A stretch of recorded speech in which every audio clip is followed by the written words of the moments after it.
tricomona vaginalis. Este posee flagelos al igual que otros que hemos estudiado también. Tiene una membrana ondulante y esto es lo que va a diferenciar de otros. Es un protozoario carente de quistes. ¿Cómo era en el caso de la giardia? Que ahorita les acabo de mostrar la imagen. Sí había quiste, incluso Tiene una forma quística, ¿verdad? A diferencia de lo que hemos visto ahora. Ahí ya, un ratito chicos, no están que me llaman.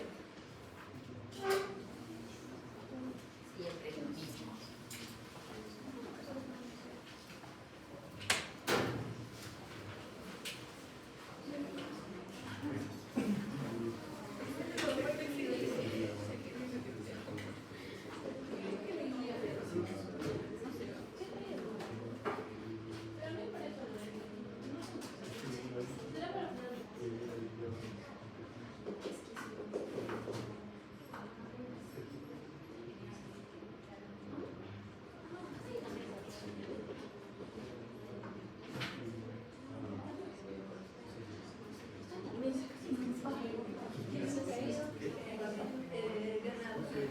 ¿Tu guía? Sí.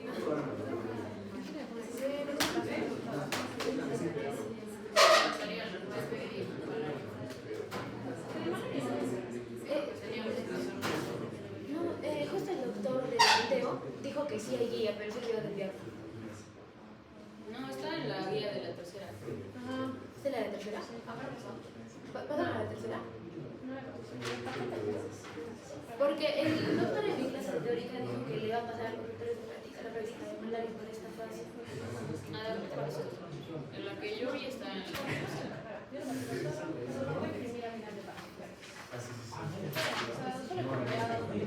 Todo lo hecho en ella, fue su idea, fue su idea.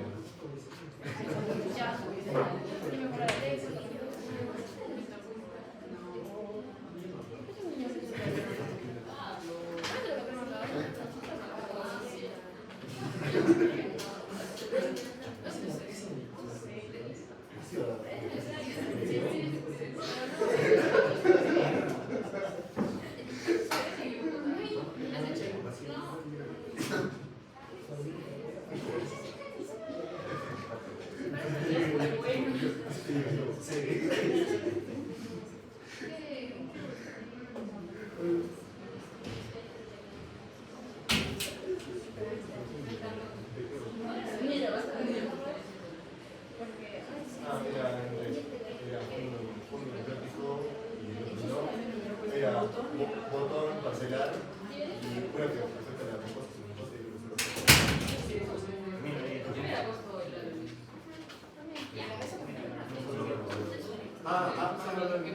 Yo le puse eso. Y ahora sí, entonces continuamos con tricomona. Entonces es un protozoario flagilado, pero a diferencia de la giardia, María Victoria, tiene una membrana ondulante, Sí, ¿verdad? flagelo. La giardia tenía lo mismo.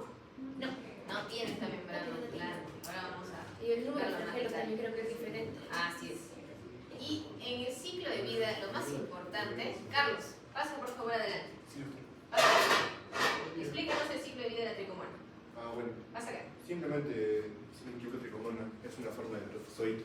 Entonces no tiene ni quiste ni nada. Para tus compañeros. Simplemente el trofozoito va a pasar de lo que es, bueno, la mujer o el hombre entre sí.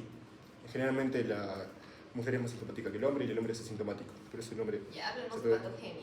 se puede tener un cortado. Sí. La patogenia, háblanos de la patogenia. Bueno, la patogenia, ya, la tricomona también tiene, bueno, aumenta con lo que es la menstruación, o sea, ahí incrementa lo que es su fase clínica debido a que va a competir con el hierro. Patogenia. ¿Cómo causa daño? ¿En el pequeño? ¿Por qué? Va a alterar el pH vaginal, ¿Por qué? ¿Cómo? afectando la microbiota. Porque Si ustedes están hablando, entonces asumo que ustedes saben más que yo. Entonces, estudien más acá. Entonces, ustedes mejor expliquen. Así es. Ya. Entonces, medida, como ha dicho su compañero, lo más importante es definir que a diferencia de otros parásitos, aquí el contacto o la contaminación o cómo es que nosotros nos vamos a infectar es por vía sexual, es lo más importante. Es decir, estos trofozoitos van a pasar de una persona a otra. Lo que le preguntaba, ¿cuál es la patogenia? ¿Cómo así nos va a causar daño? Al igual que otros parásitos, por ejemplo, en el caso de algunos que tenían su disco suctorio y mediante este se adhería a la pared intestinal y demás, ¿cómo sucede en este caso que la tricomona va a causar daño? Tiene una proteína de adhesión con Así la es. alanina. Muy Sí, alanina. bien. 4 proteínas básicamente, ¿verdad? Bueno, ya. Estas adhesinas van a ser activadas mediante ¿qué? El pH. ¿Qué es lo que va a activar estas adhesinas? Algo que dijo de la menstruación, pero ¿qué tiene que ver con la Con el menstruación? Con el hierro. El hierro, la lactoferrina está elevada en estos casos. Entonces, a medida, clínicamente, como lo ha dicho, en periodos postmenstruales va a haber mayor clínica, a diferencia de cuando el periodo menstrual está más alejado. Y esto se da por la lactoferrina y el hierro que va a permitir la activación de estas adhesinas y que ésta se adhiera a la mucosa. Ahora, hay factores que van a facilitar la proliferación. Eso no significa que la tricomona te altera el pH, no. Hay condiciones que te van a dar un ambiente idóneo como para que la tricomona pueda crear un ambiente mejor, se pueda seguir reproduciendo. ¿Y cuáles son estos factores? El pH ácido. ¿Y cuánto es el pH normal de la vagina? 4.5. Ya. Entonces, ¿en cuánto tendría que estar?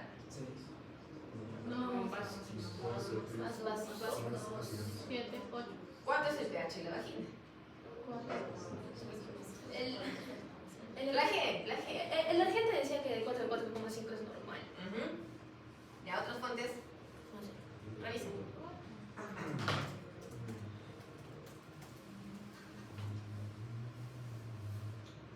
De 3.8 a 4.5. Dependiendo, ¿no? Hay algunos que te dicen que es más bajo, por eso es que te ponen acá pH ácido y te dicen que podría estar entre cuánto, 5 a 6, pero 6 ya es como que más para lo alcalino, ¿no? Pero sigue siendo igual de ácido. Exacto, pero sigue siendo ácido. Y miren, ausencia de flora bacteriana normal, repito, son factores que van a facilitar su proliferación, no que la tricomona te causa una ausencia de la flora bacteriana, cuál sería el mecanismo. ¿Y cómo es así entonces que podríamos llegar a una ausencia de la flora bacteriana normal? Antibióticos. No, por antibióticos. Antibióticos, sí, puede ser. Defensas ¿Qué bajas. más? Cremas. ¿Qué más? ¿Qué más? Defensas bajas. Eso, duchas vaginales. ¿Qué más? Deficiencia de estrógenos. ¿Y en quiénes vamos a encontrar estrógenos bajos? Mujeres menopáusicas. Mujeres menopáusicas. Entonces, ya tenemos ahí la triada. Mujeres menopáusicas por deficiencia de estrógenos. Obviamente también el pH va a estar alterado y va a haber, si hay tratamiento antibiótico o hay duchas vaginales, una flora bacteriana anormal. Entonces vamos a tener los factores precisos para que la tricomona pueda proliferar. Estos parásitos se van a adherir a la mucosa por proteínas de superficie y van a producir lesiones punteadas con reacción inflamatoria. ¿Han visto ustedes en microbiología la imagen característica, En verdad? fresa. Se llamaba En fresa. que causa una colpitis en fresa. ¿Y por qué? ¿Por qué ocasiona esto? Quedan las microhemorragias En la mucosa. Sí, En las mucosas. como si fueran toquecitos como alfileres, ¿no? Punteados. Ya, entonces vamos a definir. Tiene 4 flagelos anteriores. Aquí están estos 4 flagelos. Su membrana ondulante, que va a ocupar 2/3 de su cuerpo en total. Es piriforme también. Tiene un núcleo central. Y de este polo es de donde va a emerger básicamente todos sus flagelos, su membrana ondulante y el axostilia, que va a terminar en una porción afilada. Y esta es la causa de esos puntitos que nosotros observamos en el cuello. ¿Por qué? Porque este exostilo es muchas veces lo que va a meterse en la mucosa. Por eso es que dice acá, que termina en una porción afilada para el anclaje. El tamaño, de 7 a 12 micrómetros. ¿Cuál es el estadio infeccioso? En este caso, bueno, es un poco redundante, ¿no? Porque no tenemos una forma quística. Entonces, es simple. ¿Quién es? El trofozoito. ¿Y cuál es el mecanismo de transmisión? Contacto sexual. La segunda opción También es por fomites, pero dice que no se comprobó. O sea, dice que no. ¿Cómo dijo? Que no se ha comprobado, pero sí han encontrado. Podría ser, sí, en mujeres que tal vez no hayan tenido contacto Por los sexual. espéculos que no están estériles. También podría ser, pero es bien difícil. Bien difícil. La causa más frecuente es el contacto sexual. Entonces, ¿cuál es la puerta de entrada? En el caso de las mujeres, uretra, vagina, cervix. O sea, no solamente nos va a causar clínica a nivel, o sea, vaginal, ¿no? O sea, una leucorrea, sino también puede ocasionar, si está en la uretra, una uretritis. ¿Ya? Ambas cosas. En el caso de los varones, igual, a nivel de la uretra, hasta la próstata y el epidídimo. Pero generalmente los varones cursan con una clínica más asintomática, ¿no? Más subclínica. Entonces se va a anclar a la mucosa, acá está lo que ustedes decían, por la cisteína. Va a ocurrir también allí una lisis de Matías y eso también va a liberar hierro y esto es lo que va a activar a estas avecinas. Entonces, si hay lo que les comenté, la triada, ¿no? Que hay una disminución de los lactobacilos, de Doderlein, hay disminución de estrógenos y un pH bajo, va a ser la triada perfecta. La reproducción, ¿cómo va a ser? De forma asexual. Asexual, por fisión urinaria.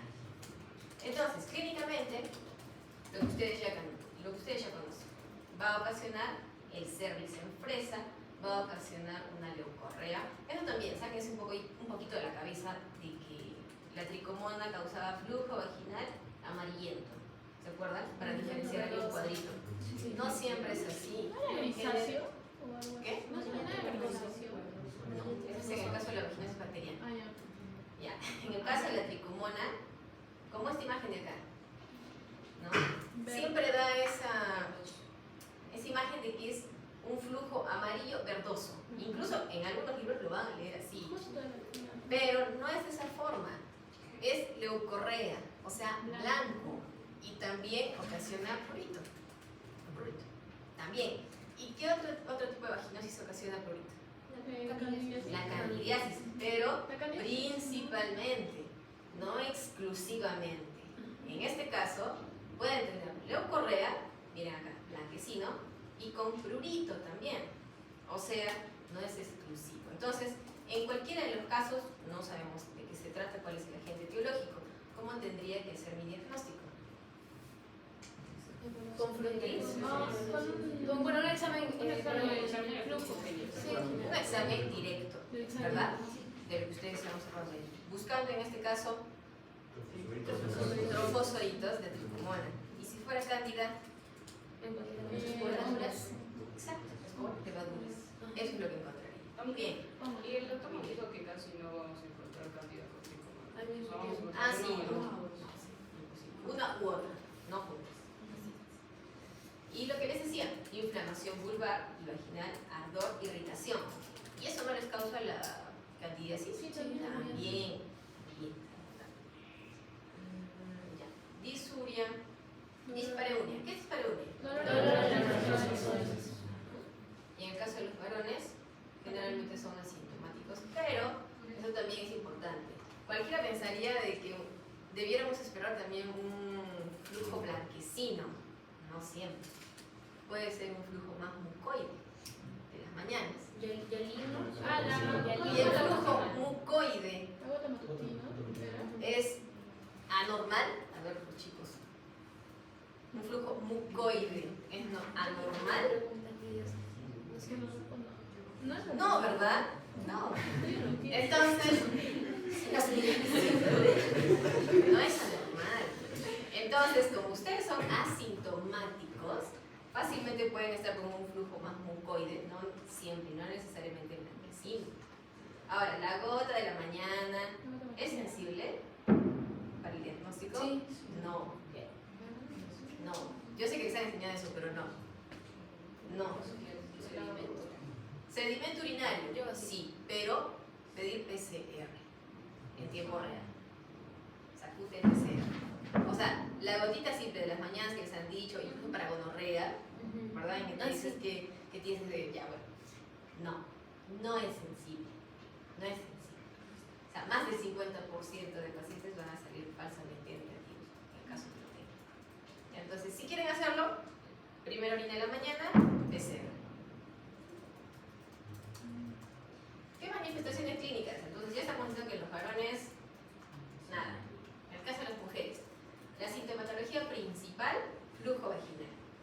Aquí está, blanco, no como les dijeron antes, amarillo, verdoso, no, blanco, ¿ya?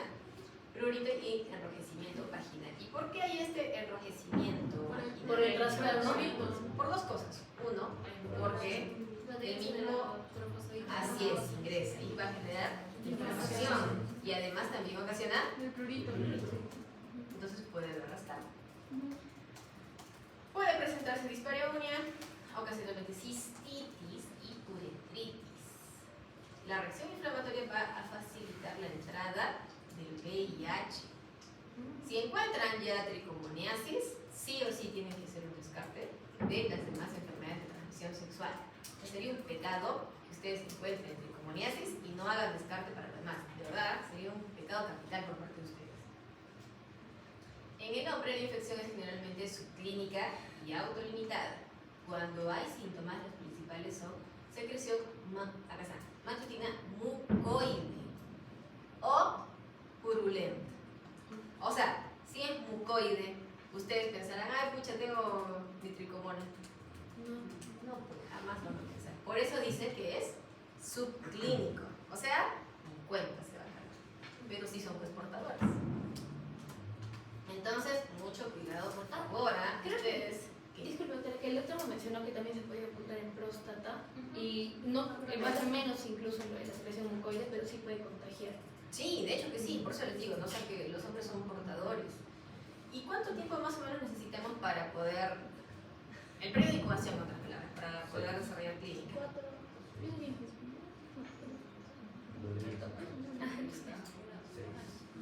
Debe ser rápido, si no se transforma. Hasta genera un número. O sea, ¿hasta cuánto tiempo? Por ahí. ¿Cuánto? 4 a 28 días. Así es, 4 o 28 días. Entonces, ustedes supongo que están acá, tal cual en esta imagen, van a hacer el día de Halloween, el 31. Entonces, después de 28 días, más o menos para la tercera y última fase, si hay clínica, me avisan, cosa que vemos ahí los trofozoitos en vivo. ¿Ya? Por favor, nos avisan. Todo sea por fines de estudio. Claro.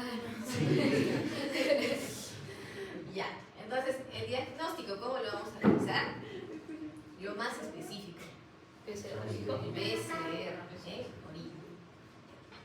En el caso de los varones, obviamente. Sedimento urinario, sedimento urinario. Pero miren acá, por eso está adelante. PCR. Ya. Pero puedo encontrar el trofozoito también con muestras de orina. Pero les cuento de que es muy peligrosillo reportar como una vaginalis cuando son muestras de orina, al menos en niñas. ¿Por qué? Porque puede ser alguna posible indicio de violación. Así es. Pero existe también la tricomona hominis, Que es que está en intestino grueso. Ajá. Entonces, podría ser simplemente un parásito que está normalmente allí. Así es un comensal.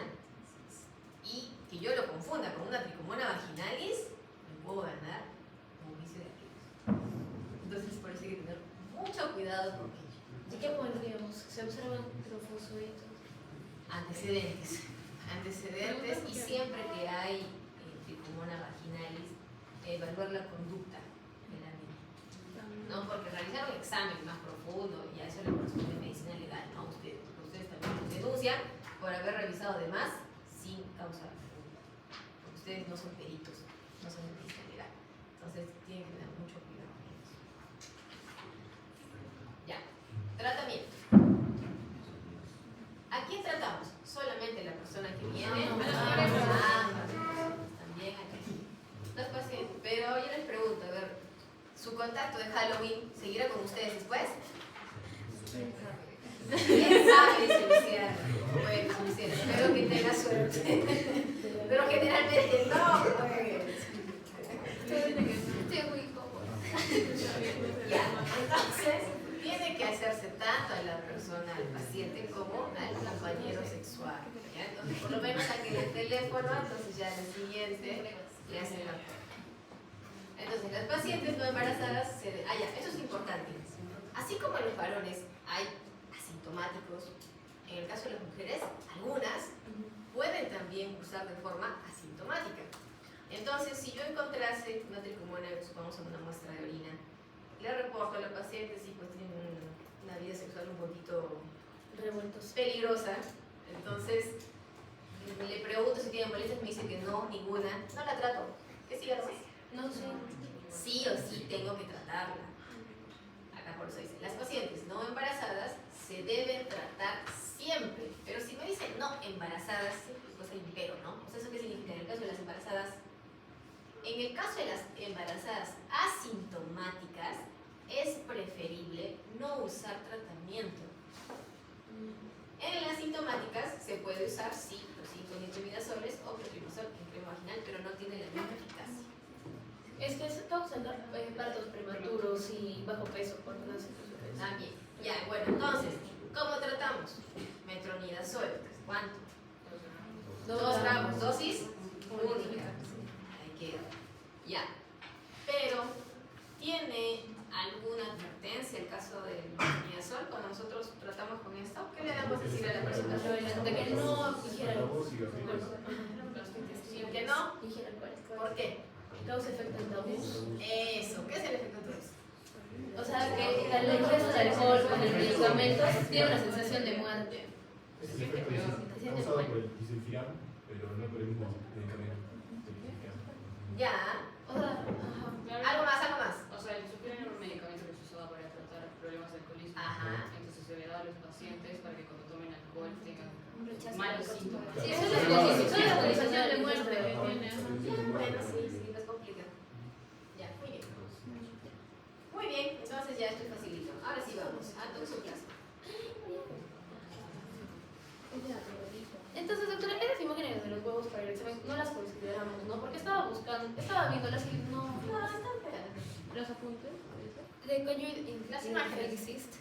de los quistes, las imágenes de los quistes. Esas No están. consideren. ¿Quiénes tienen gatillos? Yo, una persona. Yo.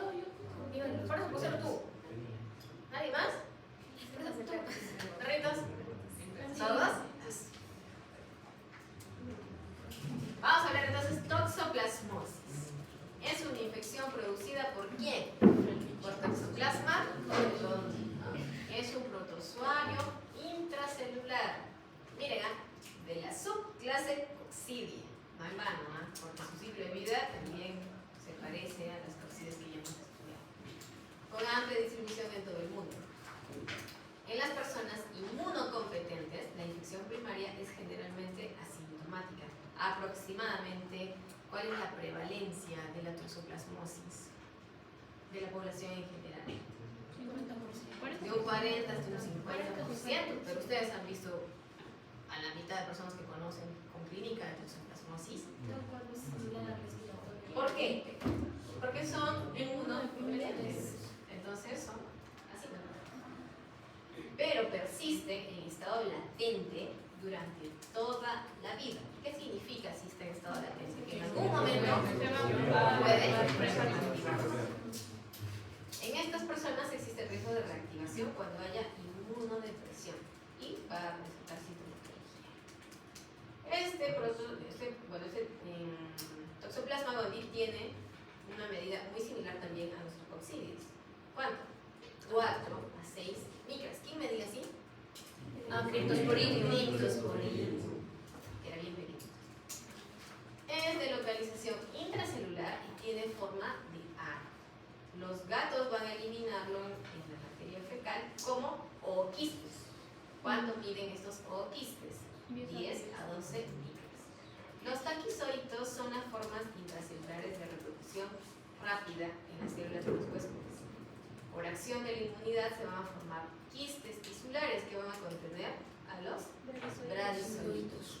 Y vamos a tener la forma infectante que van a ser los ooquistes con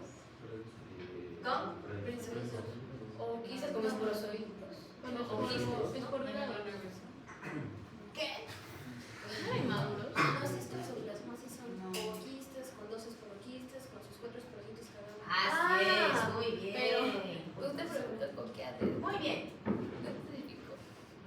Entonces, para poder ubicarnos un poquito mejor, vamos a dividir infección aguda, infección crónica y este cuadrito que lo van a entender por los colores.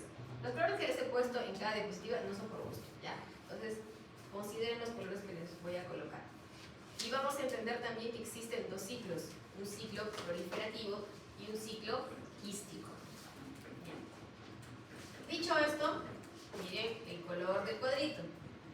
En la infección aguda se encuentra la forma proliferativa o taquizoide. Término que se refiere al parásito extraepitelial que se va a multiplicar rápidamente. Su tamaño es de 4 micras a 6 micras de longitud, eso lo vamos a definir más adelante. Y cuando hacemos una tinción, con Wright por ejemplo, o con Jensa, vamos a observar su forma arqueada, o de banana también algunos le dicen, que tiene un extremo mucho más delgado y el otro más delgado. Su citoplasma se va a teñir de azul y su núcleo más rojizo. Así como se ve acá, esto es en HD. Este es un esquema que va a mostrar sus partes. Entonces tiene una parte cónica, conoide, tiene su núcleo paracentral, su aparato de Golgi, sus vacuolas y su reticulum plástico. Y ahorita vamos a definir más bonita esta parte de acá que se ve en la otra. Cuando el huésped desarrolla inmunidad, es decir, anticuerpos, ¿los taquizoitos van a poder vivir? No, porque son bien sensibles. También son sensibles al pH del ácido gástrico. Entonces no pueden sobrevivir. Necesitamos que un mecanismo de protección. Por eso es que la forma latente en la que se va a presentar el toxoplasma es en forma de bradizoitos, de tejidos, básicamente, quistes tisulares, que constituyen la infección crónica o también llamada ciclo quístico. En esta imagen, por ejemplo, observamos fibras musculares que van a contener a los bradizoitos internamente. Entonces, ya conocemos a estos dos estadios, podemos llamarlos, que van a ocasionar cada uno diferentes ciclos. Un proliferativo, que si hablo de proliferación, inmediatamente debo pensar en taquizoitos. Y si hablo de un ciclo quístico, pienso en bradizoitos. Y la forma infectante, lo que les he preguntado hace un momento, es el ooquiste. El ooquiste que va a contener 2 esporoquistes y en cada uno de ellos voy a encontrar 4 esporozoitos. Esa es la forma infectante de la toxoplasmosis. ¿Similar a quién? A la isospora. Isospora.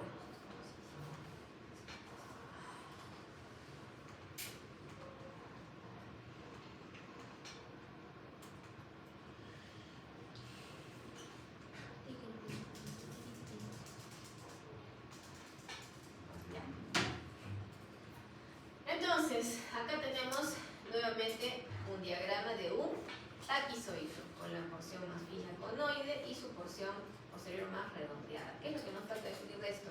Las rópteras y sus micronemas. Lo demás ya lo conocemos.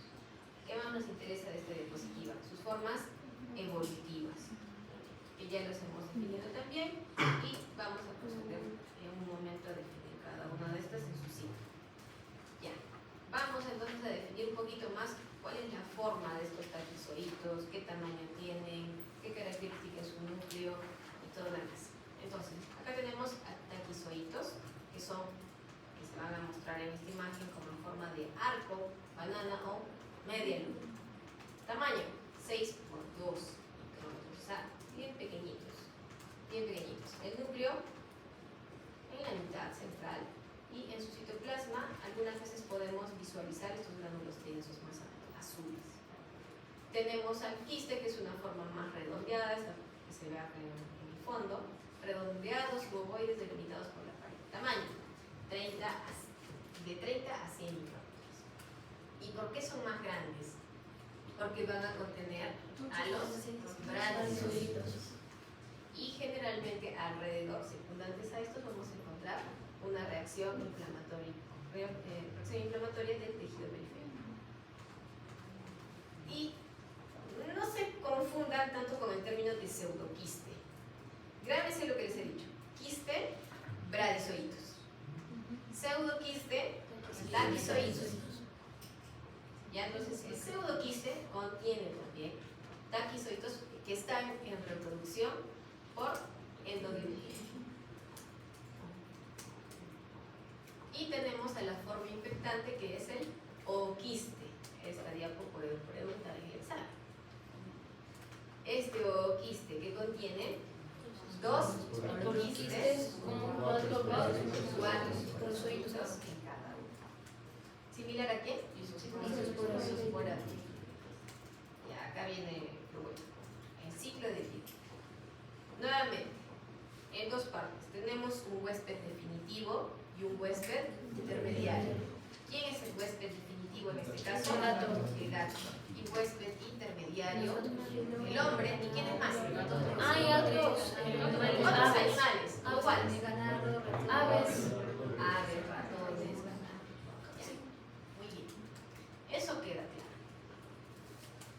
Pero el gato, a su vez, como huésped definitivo, puede infectarse de muchas formas. Y ahí es lo que nos va a complicar. Pero por eso les he puesto este colorito amarillo fosforescente. En el hombre y en los animales, que son los huéspedes intermediarios, nunca va a ocurrir la reproducción sexual. Nunca. Por lo tanto, no eliminan ooquistes al medio ambiente. Entonces, ¿cómo puede infectarse el gato de un huésped intermediario? De un huésped intermediario. Por los quistes. Por los quistes tisulares. Porque el gatito, pues, que se come el ratón, no lo fría antes, no realiza ninguna cocción, ¿verdad? Lo come así tal cual. Entonces, de esa forma. Pero si me menciona esto, que en un huésped intermediario no existe la reproducción sexuada, significa que en el huésped definitivo sí se da ambos tipos de reproducción, es decir, sexual y asexual. Por eso les decía que es importante que recuerden el ciclo de las coccidias, porque es muy similar, muy similar. Por eso van a repetir el ciclo de las coccidias. A ver, ¿con qué comienzan? Por el ciclo asexual. Asexuado, muy bien. ¿Qué más? Se liberan esporocitos. Ya, se liberan los esporozoitos. Luego, Se convierten en... ¿a dónde se va? A las células Intestinales. Luego, se convierten en Primero de primera y segunda generación. Merozoitos. Primera generación normal. y Y la la segunda segunda regresa.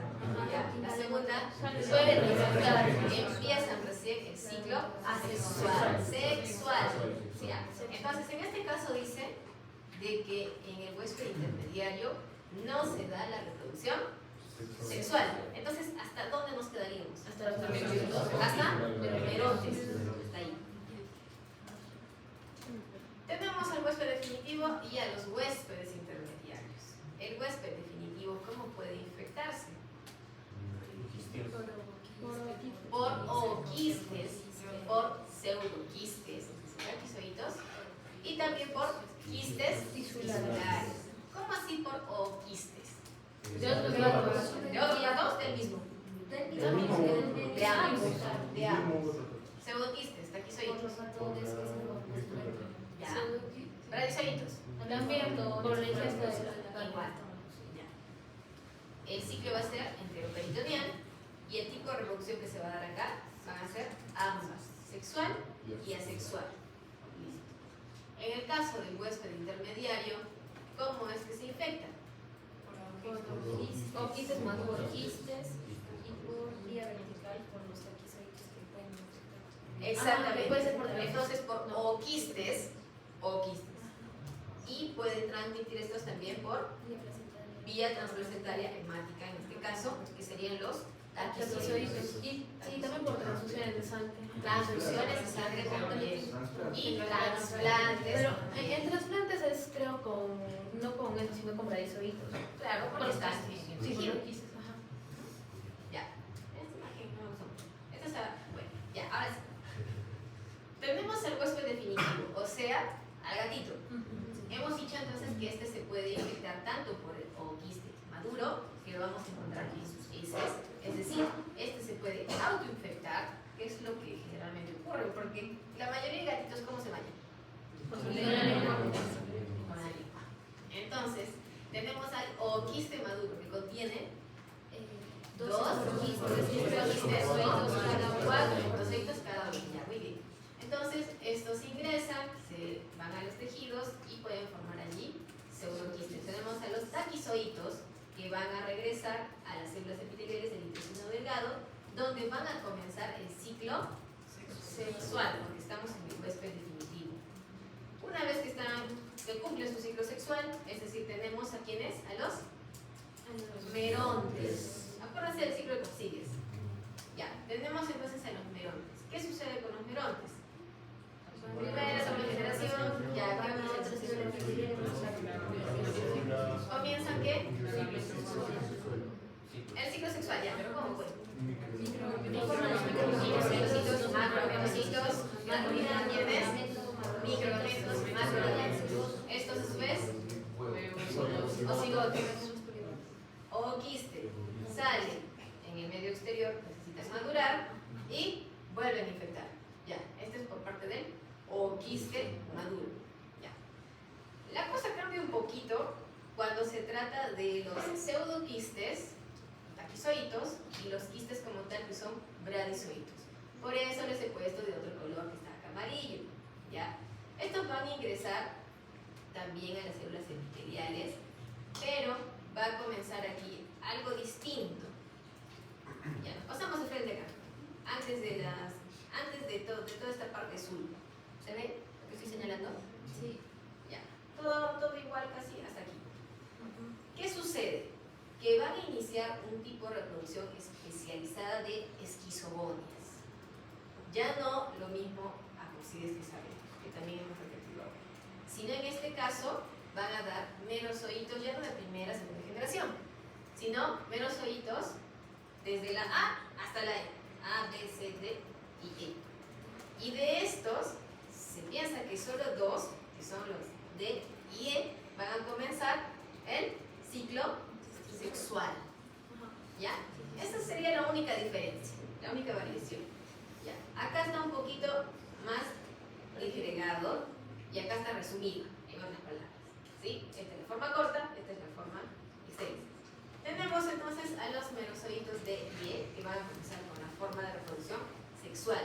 Pero vamos a hacer lo mismo que ustedes ya saben.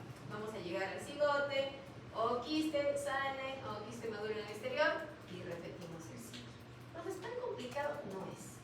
La única diferencia es que en el caso de los taquizoitos y bradizoitos, tienen una forma de reproducción especializada de esquizogonias, desde la A hasta la E. Y de estos, D y E son los que comienzan la reproducción sexual. Por lo demás, es lo mismo. ¿Ya?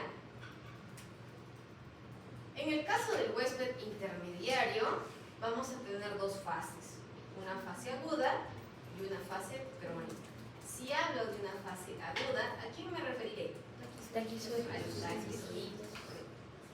Entonces vamos a tener que estos llegan hasta el intestino delgado.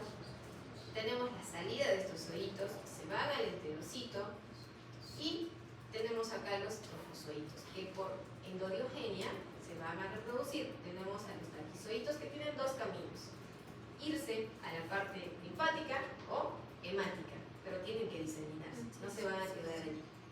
Entonces, en el caso del sistema linfático pueden irse a las placas de Peyer y en el caso del sistema circulatorio, es decir, sangre, ¿a dónde se va? A todo sitio, a todo sitio. Cerebro, retina, ojos, hasta el hígado, pulmones, a todo sitio realmente. Pero estos pueden ser bloqueados por el sistema inmune, van a ser fagocitados, son sensibles a esto, a nuestras defensas. Y tenemos otra fase, que es la crónica, que también sí se puede ir a ambos lugares, es decir, por el sistema linfático o por el sistema circulatorio. Pero al final, ¿en qué van a quedar? Con quistes. En quistes, van a formar quistes. Y dentro de estos quistes tisulares vamos a encontrar a los bradizoitos. Entonces, las manifestaciones clínicas van a depender del sitio en donde se encuentren estos bradizoitos, pero también va a depender de la respuesta inmune que tenga el paciente, porque puede pasar que el 50% tal vez de ustedes ya haya estado en contacto alguna vez, tengamos ya en el momento tal vez una forma quística y no desarrollemos ningún tipo de clínica nunca. Hasta que nos Hasta que pueda ocurrir algún tipo de hemorroides. Ya. Pero también puede ocasionar clínica cuando estas células puedan romperse el contenido que puedan tener. Y les repito, que la respuesta va a depender mucho de la propia persona. Porque para algunos puede ser una reacción inflamatoria limitada y también de la localización. Imagínense que ocasiona una reacción inflamatoria a nivel de algún acueducto, a nivel por ahí de alguna cisterna, a nivel del sistema nervioso central. Fatal. Pero si ves, no sé, a ver, pónganse a nivel del enterocito ya, del peritoneo, no pasa nada. Depende mucho entonces de la localización y de la respuesta inmune de la persona. Pero importa esta enfermedad, este parasitismo, porque en el caso de las gestantes va a tener repercusión en el producto. Pero también importa cuándo se contagia, en qué trimestre se contagia, porque va a depender el daño también que va a ocasionar el bebé. También la probabilidad de que se transmita. No, sí, en el primer Así es. Entonces, acá tengo un cuadrito para ustedes. En el primer trimestre, la infección fetal es más frecuente, menos frecuente. Menos frecuente, menos probable. Pero si se da el daño fetal es mucho más. Tiene incluso la mayoría es aborto. Incluso terminan en abortos. A diferencia de que vamos aumentando los meses y en el segundo trimestre es más o menos probable, ¿no? Pero el daño fetal ya comienza. ¿Qué tipo de daño? La tía se viene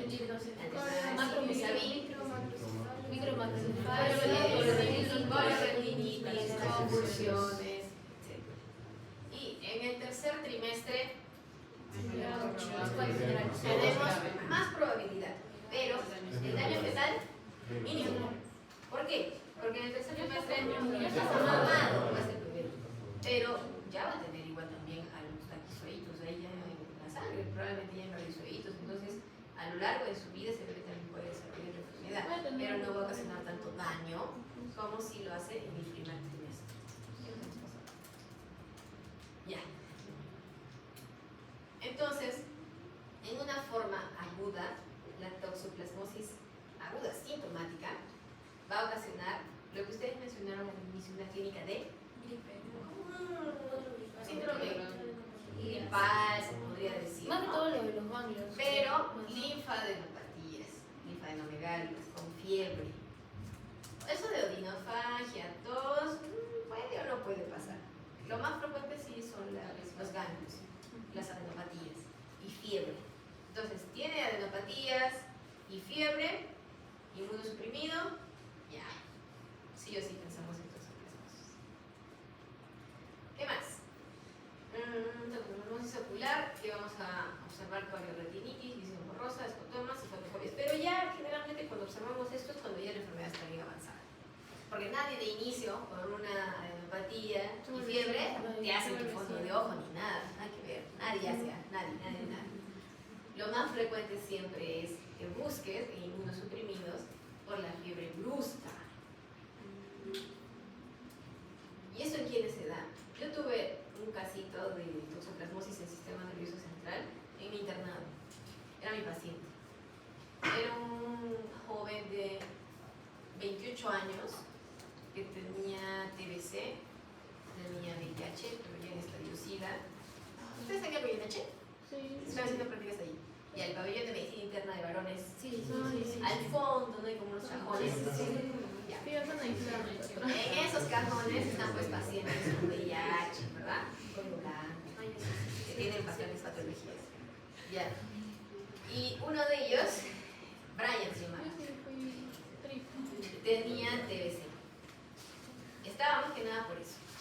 Y solo dormía y no tomaba su tratamiento. Entonces, el doctor a cargo me dice, ¿sabes qué? El Brian está peor. Ya no se despierta, está medio encefalopático, no sé qué le pasa, no sé si es que está rebelde, está en su episodio rebelde, o es que está peor. Y yo, como buena internita, como nos decían angelitos, ¿sabes por qué nos decían angelitos? Porque los angelitos no saben nada, ni del bien ni del mal. O sea, no saben nada. Sí, ya bueno. Nos decían, a ver, angelitos, ¿qué hay hoy día? Ya. Y ya pues estaba mal el paciente, ¿no? Y me dice, ¿sabes qué? Hay que hacer una tomografía para ver por qué está así. No pensaron tampoco, esto es un plasma. Y cuando le hacemos su tomografía de Damancito, que vimos una imagen igualita a esta, un anillo, clásica de toxoplasmosis. Y ya, pues, o sea, le hicimos su carga viral nuevamente, citometría de flujo para hacer el conteo de CD4 y estaba por bajísimo, estaba con 48 creo. O sea, ya estaba mal recontra mal. Y como ya estaba encefalopático y todo lo demás, llegaron a ponerle tratamiento de TBC por enemas. A ese punto se llegó. O sea, tampoco sabía que se podía. Pero sí se puede. Y sí, me dio mucha pena. Y un día, no, ¿cómo se llama? Entra un chico muy guapo, hermoso, lindo chico. Y todas pues nosotras como buenas internidas, ¿quién es? Lo ayudamos. ¿A quién busca? Y uno de los residentes nos dice, es el hermano de Brian. ¿Qué? Todas, está loco. Es posible, porque pues Brian estaba pues mal, o sea. ¿Y qué había pasado? Que Brian era drogadicto. Era drogadicto y se había pues ido de su casa 5 años, 6 años, pero creo que vivía en la calle.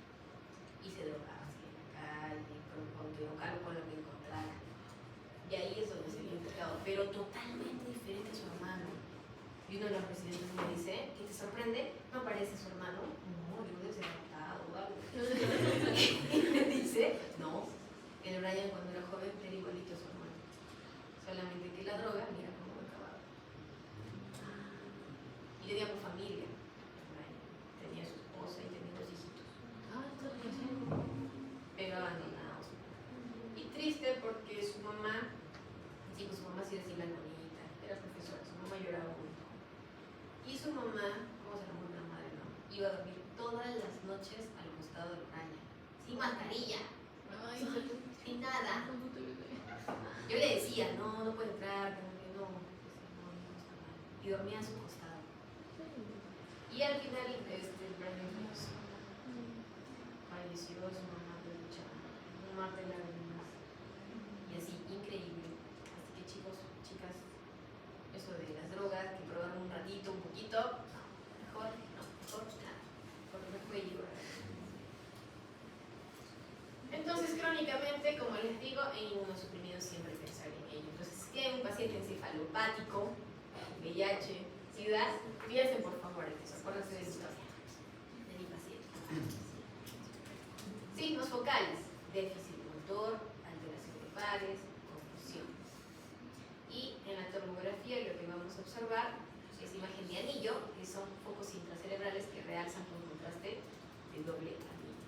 Esto de acá. O sea, doble anillo dice por esta parte más hiperdensa e hipodensa, ¿no? O sea, la parte más clarita y la parte más oscura.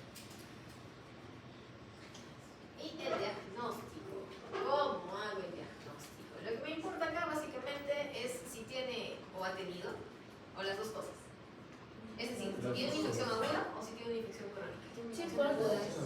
¿Cómo? ¿Tiene infección aguda? Si tiene una infección aguda, sí, Ambas. pero Por si, por lo de la ya, posible. en el caso de una gestante, por ejemplo, primeriza, ¿qué me serviría? Saber si Saber si tiene tiene gasta, infección, tiene los tiene anticuerpos infección. IgG. ¿Qué? Saber si ya tuvo la infección y tiene los anticuerpos IgG y por lo tanto está. O sea, la comida también. está protegida. Así es, También protege porque la si salud. tiene estos anticuerpos, de alguna forma es protectora pues, para el feto. Bien, así es, muy bien. Este cuadrito es importante, este algoritmo. Entonces, siempre vamos a pedir serología en este caso, ¿no? Ya nos olvidamos un poquito de que las muestras de orina de heces, ¿no? En este caso, serología, ¿ya? Sangre, es decir, ¿qué voy a buscar? ¿IgG o IgM? Por inmunofluorescencia ELISA, la metodología que ustedes quieran, pero IgM o IgG, ¿ya? Partimos de ahí. Entonces pido una prueba serológica para evaluar la presencia de anticuerpos IgG específicos para el toxoplasma. Si tengo un IgG negativo, no infectado, ya. Si tengo un IgG positivo, infectado en un tiempo pasado indeterminado, ¿qué hago? tomar Si se desea determinar el tiempo, ustedes dicen, el tiempo en que se produjo la infección, se aplican pruebas para la fracción de anticuerpos IgM específicos para toxoplasma. Entonces, si tengo IgG positivo más IgM negativo, ¿qué significa? Que esté infectado hace más de 2 años. Entonces, les vuelvo a preguntar, ¿qué me interesa? ¿IgG o IgM? Las dos, las dos. Porque mire, IgG positivo, IgM negativo. Por ejemplo, si ustedes ya me dicen IgG, solamente les doy el resultado de IgG y dice positivo, ¿qué concluyen con eso? Nada. O sea, ha tenido y ya está. Por eso es que les digo, importan las dos. IgG positivo, IgM negativo, o sea, sí se ha infectado, pero hace más de 2 años. Por eso es que la IgM ya no aparece. Luego, tengo IgG positivo, IgM positivo alto. Significa que está infectado recientemente. ¿Dentro de cuánto? Un lapso, entre los 3 a 6 meses últimos. Tengo IgG positivo, IgM, pero positivo bajito. ¿Qué significa? Acá ya un poquito más. Andy, por favor. Puede ser un falso positivo, puede haber una infección dentro de los 2 últimos años o es una infección nueva. Pregunta de examen, ¿eh? Si de acá siempre viene preguntas. Sí, siempre, siempre. Siempre, así que repasen el cuadrito. Una de estas 3. Entonces, es inevitable tener mascotitas, pues. Como en otros parásitos que hemos evaluado, o sea, es inevitable. Entonces, ¿cuál sería la forma de prevenir? De prevenir la toxicidad. Tener cuidado de su limpieza de sus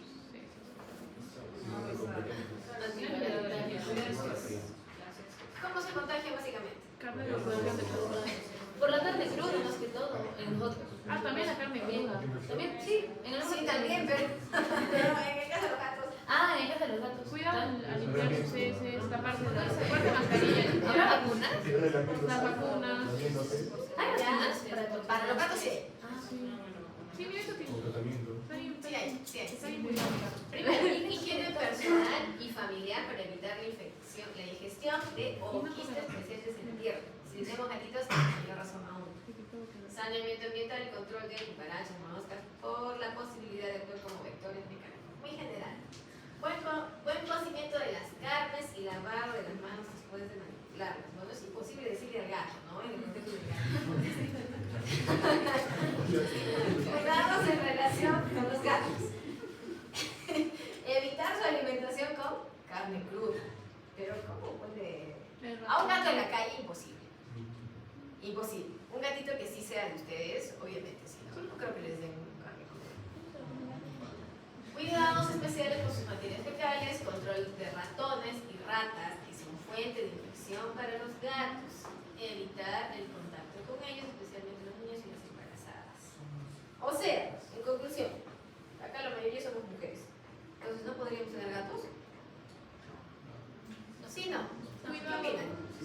Sí, pero con cuidado. En el embarazo. Sí, ¿qué? ¿Por qué? Y no embarazó. Lo de las cuidados, el gato. O sea, Muy radical. 9 meses no le A ver, Mateo. no embarazó. A ver, acá dice no embarazarse. Si se embaraza, que nada que rogar. A ver, Mateo. ¿Tú qué opinas? En el caso de una embarazada, ya. ¿Cuál sería tu recomendación? Fuerte, pues, Mateo, te escucho. ¿Qué? Que se salga. ¿Que se sabe el gato? Sí. ¡Ay, qué malo! A ver, Diego, tu recomendación. Buena de la adopción al gato. No. Recomendación, Diego. Antes del embarazo. Bueno, digamos No embarazo. que se quiere embarazar, que se haga prueba. ¿No? ¿Qué pruebas? ¿El gato o la chica? ¿Qué? Una que es la chica. Ajá, muy bien, muy bien. ¿Qué más? Bueno, cuidado con las horas quizás. Cuidas mejor a su gato. ¿Cómo así? ¿Cómo así, Carlos? A ver. Bueno, en el embarazo sería lo recomendable evitar el contacto con ese directamente, porque, bueno, acá en Perú es medio complicado, eso es una prueba que sería lo ideal. Sí, allá. Claro, pero es un poco más... No es tan común, pero sí se hacerlo rutinariamente. Pero sí, lo recomendable sería evitar el contacto directo con las heces de los gatos o limpieza de las heces de los gatos mientras esté embarazado. Iba un poquito de lo vacunado. Ajá, y cuidar. Nada más. Y doctora, una consulta. ¿Está dentro de su propósito de aprendizaje normal de transfusiones? Eso es muy importante. Por eso que la mejor transfusión que se hace Es la autotransfusión. es la que no se hace. Yo tengo esa lucha ahorita, por ejemplo, con mis colegas yendo. Todos quieren transfundir, me hacen renegar. De verdad, cuando vengo con ustedes ya me libero un poco, porque cada día que viajo, de verdad, de lunes a miércoles a jueves, como ayer, estoy estresada. Ya estoy a punto de renunciar. Ayer anteayer, ocurrió un accidente, ¿ya? Y había una chica que tenía 18 años, tiene fractura de clavícula, tiene 9 de hemoglobina. Viene el traumatólogo y le dice a mi técnica, ese valor de hemoglobina de 9 no me parece, porque la chica no tiene clínica. Yo fui a verla a la chica. Fui a verla, le pregunté, fui a ver, toqué, esto no es un hematoma, dije, está pálida, le pregunté acerca de su periodo, cuántos días, más o menos para indagar. Y hace tiempo ya te hecho un control, ya, dije, ese es 9. Entonces ya, con confianza bajé, ¿sabes qué? Sí está bien, válida esa hemoglobina, lo corroboramos también con otro método que es manual, por hematocrito, coincidía, chévere. Y viene la técnica y me dice, el doctor sigue reclamando, doctora, dice que no confía. ¿Quién es? Vamos.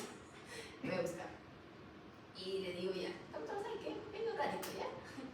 Le voy a explicar cómo funciona mi equipo. Nosotros utilizamos citometría de flujo, he ido a visitar a su paciente, tiene clínica, está pálida. ¿Por qué no le parece la hemoglobina 9? Porque no tiene palpitaciones, no tiene clínica. Doctor, le digo, la anemia crónica tiene clínica. ¿Cómo sabe usted que la hemoglobina que tiene la chica ahorita es reciente? Ella está entrando por una fractura de clavícula. No tiene ningún hematoma que justifique una baja de hemoglobina, póngase de 12 o de 13 hasta 9. Imposible. No tiene esa clínica. Está pálida.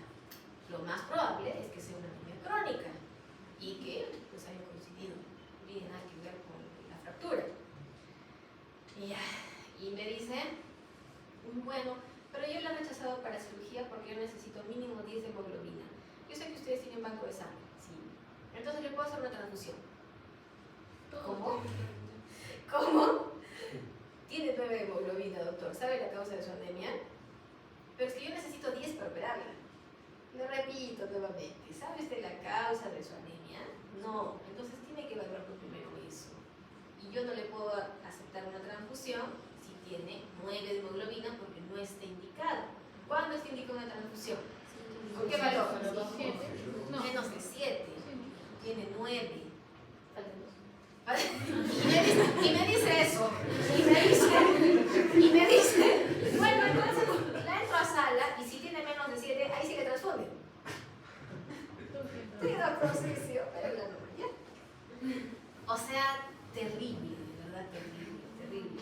Luego en la noche, una abuelita, que es B positivo y tenía 4 de hemoglobina. Cualquiera de 4 de hemoglobina y se alarma. Pero mi único paquete disponible era O positivo. ¿Ya? Y la abuelita era B positivo. Me llaman a las 10 de la noche y me dicen, doctora, va a venir doctora a exigir que se le transfunda sangre. Y le digo, ya, si tiene 4 de hemoglobina, indaga si tenemos historial, o sea, de sus valores, si ella maneja, porque me acordaba que mi paciente sí. Si maneja sus valores de hemoglobina, está compensada. No puedo arriesgarla a transfundir en grupo distinto, a menos que sea una hemorragia masiva, brutal, mucha ya por cabelleros, ¿no? Es bebido muerto. Va a averiguar y me dice, sí, efectivamente la hija dice que siempre ella maneja esos valores de 4 o 5 hemoglobina, nunca ha subido. Ah, ya, le dije, entonces no sale hemoglobina. Tiene que ser en isogrupo. Y si el médico considera que sí, amerita que la refiera al equipo. Ya. Y el médico de ayer entendió. Hoy día en la mañana me vuelven a llamar y me dice el biólogo que estaba en el laboratorio, ha venido otro doctor y me ha dicho de que por escrito se le ponga de que no vamos a entregar la unidad.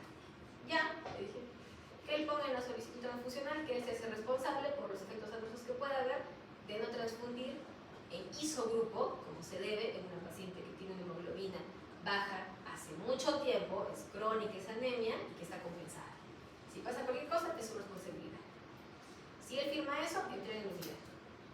Ya, doctor, a los 5 minutos. He hablado con el médico y me ha dicho que la va a referir.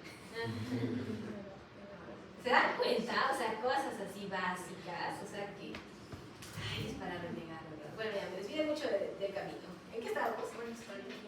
Ah, ya, en las embarazadas. ¿Cómo pasamos ahí? Ya. En el caso de las gestantes, como ustedes dicen, No se me... primero, ya te quiero ver, Luciana, ya te quiero ver. No, lo digo para el gato, lo digo para el gatito. Para que no maten al gatito. Ya. Entonces, en el caso de las gestantes, recomendación 1. ¿Pueden tener gatitos? Sí pueden tener gatitos. Porque si esos gatitos no salen de la casa, no comen ratones ni carne cruda, ¿cómo se van a infectar? No pasa nada. Si son gatitos de casa, que ustedes le dan la comida, no pasa nada, no hay problema. Y como dijo Diego, ¿no? Si se quiere embarazar, entonces lo ideal, ustedes, por ejemplo, como profesionales de salud, debieran hacerse dosar IgG para saber si tienen anticuerpos, si ya han tenido esta enfermedad antes. Eso, básicamente. Tratamiento. El tratamiento de elección son 2 medicamentos, es la asociación de 2, de la pirimetamina con sulfas, pero va a diferir un poquito en dosis en cuanto a adultos, niños y gestantes. En los adultos, ¿cuánto damos? A ver, según sus fuentes. Fuente, doctor Vázquez, ¿cuánto dice?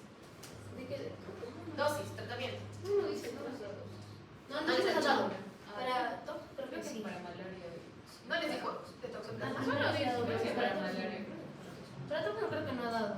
Bueno, ya está bien. Ya les dejo los datos. Entonces, para el tratamiento, en el caso de los adultos, dosis inicial de sulfa con 75 miligramos por kilogramo, hasta 4 gramos se puede llegar. Y continuar con 1 gramo a 1.5 cada 6 horas. Y miren cuánto tiempo. 6 semanas. 4 a 6 semanas. O sea, no es como otras parasitosis, ¿no? Que hemos visto. Que ya una semana, ya hasta 2. No, miren, ¿no? ¿Cuánto? 6 semanas. En el caso de niños, en la toxoplasmosis congénita se recomienda administrar una dosis media de 50. Ya eso ya lo leen ustedes. Pero lo más importante que es que cualquier tipo de este tratamiento va a matar a los taquizoitos, pero no a los bradizoitos. Cualquier terapia que utilicen, a la dosis que quieran, el tiempo que quieran, solamente va a matar a los taquizoitos, no a los bradizoitos. A esos no les hace nada. Ahí se quedan. Ahí quedan para siempre. Listo, eso es todo. Ahora sí, comencemos. ¿Qué tenían pendiente? Nada. Fuego. Dinámicos. Ay, perdón, microscopio. Ya, pónganse sus mascarillas. No. Guante. Uy, qué nervios. Oh, primero es el dinámico. Es el dinámico. Pero, Unos ánimos, sí, ya dinámica, ya.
¿Para qué te vas?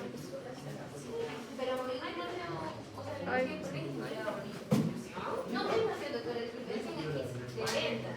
No, en serio se veía bien. Sí, sí, o sea, digo,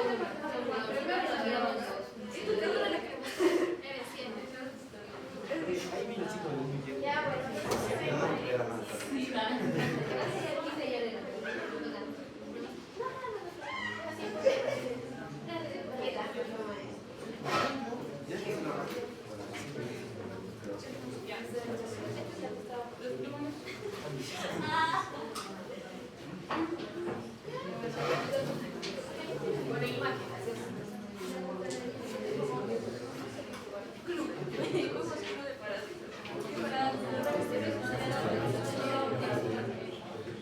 Ya fuiste ya.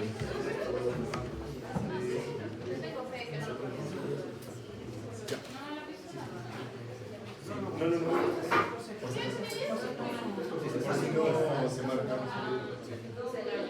Ya, eso. Hagamos las dos estos. Ya empieza a bailar. Ya. Aquí grupo 1 y medio grupo 2. Adriana les va a decir qué grupos son y vamos a hacer dos grupos y uno se sienta acá y el otro se sienta ahí. Sí, van a ser dos grupos. Sí. Bueno. La cabeza